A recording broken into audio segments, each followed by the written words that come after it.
On a hot summer day in 1954, a seemingly ordinary day turned strange at Tokyo's Haneda Airport.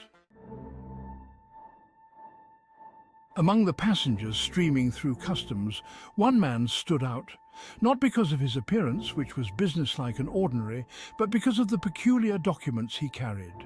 He was well dressed, fluent in several languages, and claimed to be visiting Japan for business. But when he handed over his passport, the customs officer's eyes widened with confusion. The passport was genuine, yet it was unlike anything he had ever seen. It listed the man's nationality as Taured, a country that didn't exist. Bewildered, the customs officials asked the man where Taured was. He responded confidently, saying it was located between France and Spain. To prove his point, he even produced a driver's license and various banknotes from his home country, all bearing the same insignia of this nation called Taured. Officials at the airport, now more curious than ever, brought out a map to clarify things. But when they pointed to the region he was referring to, the man seemed startled. He couldn't believe his eyes. Where Taured should have been, there was instead a region called Andorra. He insisted this was impossible. He'd been raised in Taured his entire life and had never heard of Andorra.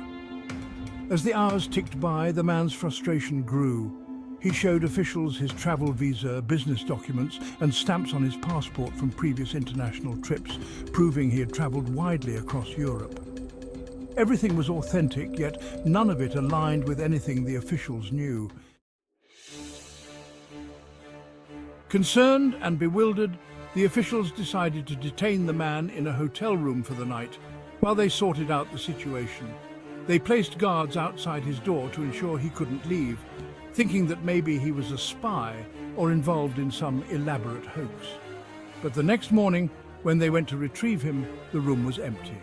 The man and all of his strange documents had vanished without a trace. The guards swore they had not left their posts, yet there was no sign of a forced exit. It was as if the man had simply evaporated. The incident left the Japanese authorities baffled. Despite a thorough investigation, they found no trace of him, and no further documentation of any person from Taured has ever appeared since. The story of the man from Taured remains a mystery to this day, an eerie, unsolved case that fuels theories ranging from alternate dimensions to time slips. Whether he was a traveler from another world, an elaborate trickster, or something else entirely, the man from Taured lingers in our imaginations as one of the most unsettling mysteries of modern history.